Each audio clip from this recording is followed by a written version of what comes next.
kelin qani? Meni ovozimni eshitib chiqmaydimi kutib olgan? Bunga farosat kerak-ku, ha?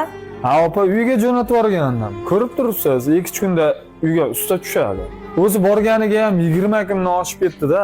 Ha, 20 kundan o'tdi degan. O'zi sen lattasan. Uyingda ustasi ketgandan keyin boraverardi-da. 1 oydami, 2 oydami?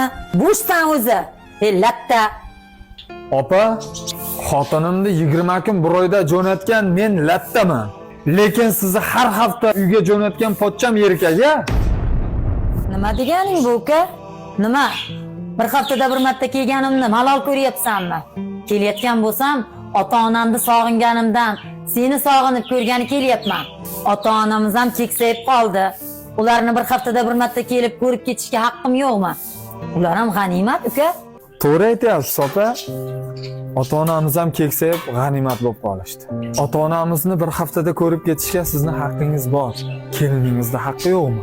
Yo keliningizni ota-onasi dunyoga ustun bo'ladimi, opa? Menga qara uka, gaping to'g'ri. Lekin sen hozir xotiningni deb men bilan olishyapsanmi? Uzr opa, ozgina qizishib ketdim. Opa, esingizdami? Pochcham sizni nomaqul so'zlar bilan haqoratlab uyga jo'natib o'rganda, endi borib pochchamni uraman desam, uka, mana shu ostonadan chiqsang meni ukammassan degandingiz.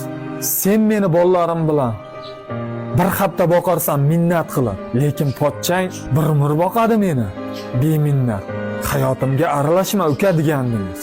Opang bo'lsam baxtimni uchun chidaysan degandingiz. Opa, men siz ukangiz emasmanmi? Nahot meni baxtim uchun keliningizga yaxshi gapira olmasangiz. Lekin siz bilan ota-onamni hurmatini har doim joyiga qo'yadi. Agar joyiga qo'ymasa, men o'zim tanobini tortaman.